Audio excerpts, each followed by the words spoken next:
the football. And Derek Carr, he doesn't get a pass either. I mean, he's not putting the balls where they need to be. He's looking tentative. He's wasting downs. He's throwing balls away. Terrible season all around. So it's really hard to judge people based on the 2017 performance. So these quotes by Derek Carr, they don't surprise me. I wouldn't be shocked to see Crabtree actually brought back in. I think he actually wants to stay here. He's got a chance to excel in a system that's definitely going to favor his style of play. And it's 2018 now. It's time to wipe this slate clean, roll the dice again. I'm looking at it's a clean slate. It is a clean slate. I'm looking at the wide receiver list, the free agents, and it's not very inspiring. And if Michael Crabtree's on that list, and he's one of the guys that I want back. Now, depending on what he's going to make and whatnot, I think he's got juice left in the tank. He is getting older. He's on the downside of his career, and I think it's time to start looking for his replacement. But I don't think this is the year to address that in free agency. A lot of people out there want Jarvis Landry. You've heard me speak about it on my podcast, the Pillaging Podcast, by the way. Pillage just for fun on Twitter. But the price you're going to pay for that guy, it's just we're not going to go that route. No, so we're not going to go. We're not going to go guns blazing with money to sign a wide receiver. But one thing is possible is obviously restructuring Crabtree's contract. So maybe he could earn maybe slightly less or maybe the same, but have it on incentives and there's other scenarios to take into account as well. Bonuses, obviously, for being successful. Yeah, and I think the reason I brought this up because now I do think he comes back because, in the Mercury News recently, Jerry McDonald got to sit down with John Gruden, and he asked him about, if you get a chance to look over the roster and things like that, and John Gruden said, I got to bump into Crabtree. Hopefully we can get the best out of Crabtree and his career. There's some people in place, but we've got a number of issues that are concerning right now, and we're focusing on them. So it did sound like that he said he wants to get the best out of Crabtree from his career, that he wants to bring Crabtree back. So I'd rather take, John Gruden's word for over Rich Gannon, obviously. So it does look like he's coming back, which I'm pretty excited about because last year was, I guess, is a wash. You don't know what, nobody was healthy. It turns out that Amari wasn't healthy. Turns out Carr wasn't healthy. So yeah, I just hope he comes back with the right attitude that he had in the previous years. When he was at his best, his attitude was spot on. And obviously towards the end of last season, he was taking himself out of games. You can't do that to your teammates. It's not acceptable. But, we knew what we were getting with Crabtree when we signed him. It took us a while to see it. He was a diva in San Francisco when things weren't going his way. When the loss column starts stacking up, this is the Michael Crabtree that you see. When the wins are there and there's confidence there and there's a rapport with the quarterback, it's a whole different Michael Crabtree. It's what he's been thirsting for his entire career. So, But do you take that risk, though? That's the question. Do you take the risk that it could all fall apart again? Or do you move on? You take that risk every season in the offseason. You take that risk with every free agent that you sign. Yeah, that's Jarvis Landry isn't going to be much of a difference, in my opinion, if things go bad. I think. Yeah, if any wide receiver gets into a system where they're not getting looks, when they do get looks, it's unexpected. They're dropping balls. Frustration is a human trait. And so I don't think it's so much of a risk. You got a guy now. The offensive game plan should take a major step forward. I still think this is a 9-win team at best, but Crabtree's going to excel underneath a system with John Gruden. And so I don't think it's as much of a risk as it is promoting your quarterback coach who is an unproven offensive coordinator. That's a risk, and that's a risk that we're not taking this offseason. How'd that work out, by the way? That's an unneeded risk. And Todd, from what I hear, is going to land in Minnesota. Yeah, not an OC though. He's going to be a senior offensive assistant, whatever that means. He might surprise a few people though in that role. Yeah, Todd's not bad when he's coaching quarterbacks. As long as he's not calling plays or designing plays, he's fine. I don't think he's just way over his head at the OC position. Todd can make a really good cup of coffee in the NFL.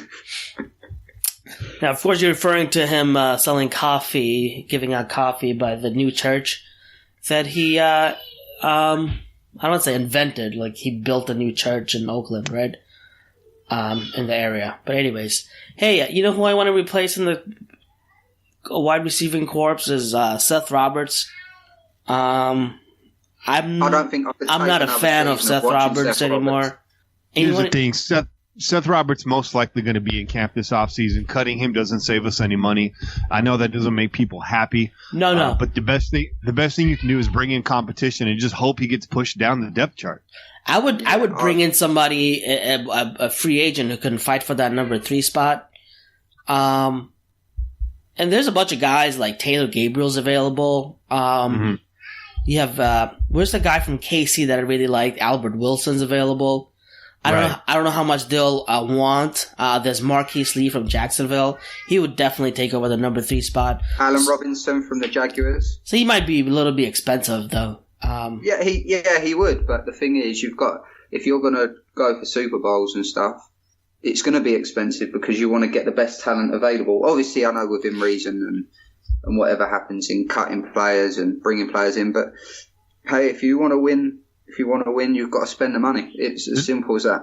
There's a guy on our roster right now, and some people might laugh at me when they hear this podcast and might throw their phone out the window. I'm notorious for causing that. Is a guy, Farrell Brown. He's got speed, he's got size, he's young, he's on the roster. We don't really know what he's got yet. Maybe he's trash, but let him compete for that spot in preseason this year. He's already here. Track star, big dude. Was he a tight end? He's a tight end, though. He is a tight end, but he did play in that wide receiver group last year against the Giants, and he's got speed. He's a big guy with speed, and I like the bigger guys in the slot. I like big guys like that going across the middle. You got another guy like Patterson, who I've been watching film lately, and it's quite obvious Patterson can't run routes. Yeah. But if John could maybe scheme around that, just keep him in drags, keep him in digs, keep him in curls, he could be a situational asset there too in the slot. I know a lot of our fans have been asking for more CP84 in the slot, and then of course you got a guy like Amari Cooper. He's going to move around too. CP84 can do a lot of things. You can line him up in the backfield. You can throw screens at him. His speed is just game changing. You know what I mean? It'll keep the defense honest. You won't just put one guy in the corner with him. If you won't just because of his speed. You'll have some help over. So you just got to use him properly. And I think obviously he's Gruden's the man to do it. Sorry, Gavin, what were you saying?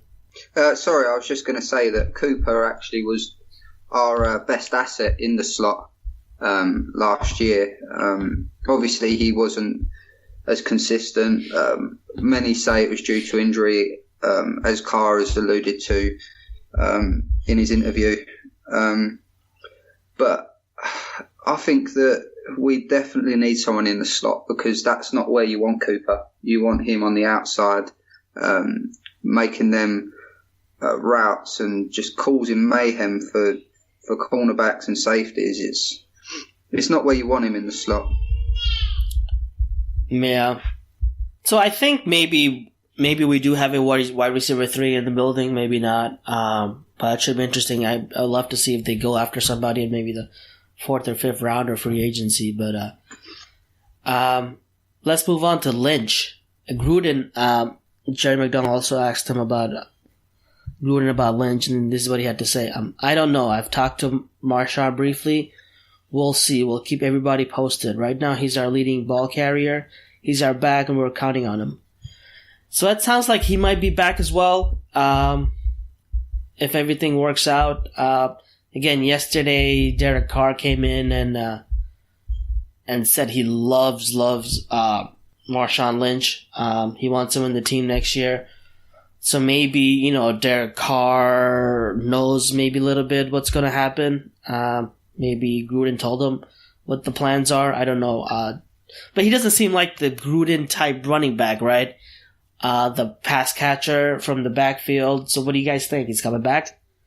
Well, don't forget, John Gruden runs running backs by committee. And during his time, we had a guy named Tyrone Wheatley. Didn't catch a lot of balls out of the backfield either. So I would disagree with that point. I think that Marshawn Lynch is the bell cow that John Gruden needs on this system. You got a guy like Rashard or Washington, who I've been a big fan of, that can be your change of pace back. Now, I think that this organization wants Marshawn Lynch back. Whether Lynch comes back or not is up to Marshawn Lynch. Was this a promo thing? Was this a marketing ploy for him in beast mode? Was it just one last shot for him to ride for the town? Or was he really serious about it when he signed that second-year option, when he put that into his contract? I think he's got plenty of juice left in the tank. I want to see him come back. I don't know what the actual story. I don't know what the actual story is, JB. I don't know what your sources say. Is that too soon? Too soon to say that. I think he'll be back. 100%. Yeah. I was reserved about it, but obviously after listening to John Gruden and hearing other people step up and talk about Lynch, I think he will probably be a sort of. I don't think he'll be an every down back, but I think he'll be that sort of guy who will be what he should be. You know, that running back who will take you over the line. Obviously Gruden likes having these pass catching running backs, but he also likes having someone like Lynch who will be that driving force towards the end of games, closing games out, the 1 yard line, touchdowns. It's good to have all sorts of options in the running game. I wouldn't be surprised if we take a running back in the first 2 rounds of the draft. But obviously I would say that they have to be a pass-catching running back to complement what we already have. I think Jalen Richard and Washington is like a 50-50 coin on who will be back. I can't see them both being back, but who knows? I mean, obviously we're a bit off of knowing that scenario yet, but I think that it's very likely we get a running back in the first or second round and keep Lynch for the reasons that I've just said. And don't forget, there's a guy that can catch balls out of the backfield. JB, you already mentioned it. You got Cordero Patterson. He's a gadget player. The other guy that's going to be catching a lot of balls this year out of the backfield is Olawale. Under John Gruden, the top receiver in our system one year was John Ritchie, fullback.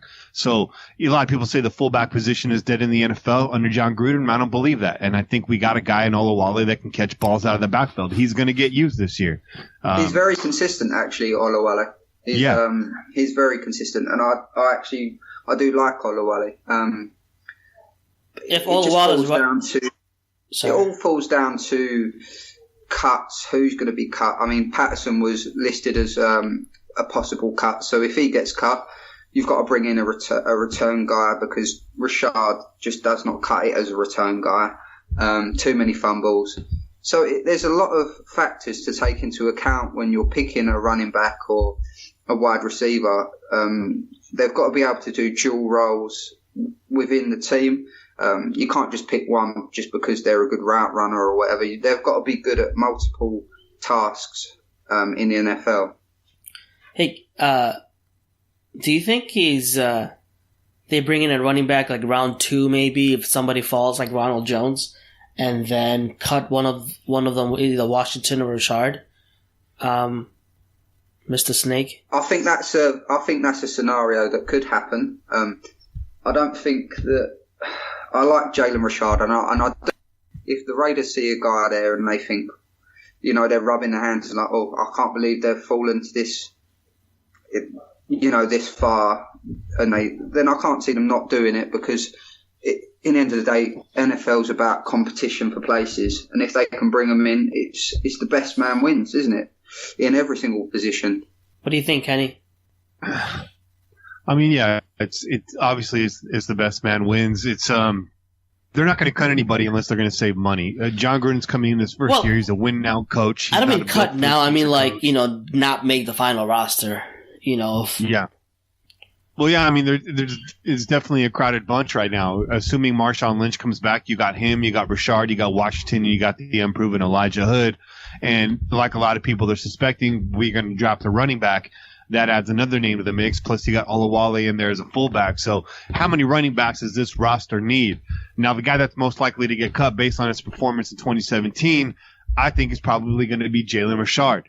However, if Lynch goes, I think both of those guys stick. You have talent there. Again, last year, very hard to judge anybody. It was a down year for everyone, Jalen Richard included. Go back to 2016. 2015, Rashard was averaging nearly 5 yards a carry. The guy was a pocket rocket. He was a home run hitter coming out of the backfield, as was DeAndre Washington. If I had to pick between the two, I'm going to go Washington. He's got the size that I like. He's got the speed that I like. He's able to catch the ball. I like the way he's built. He's sort of, to me,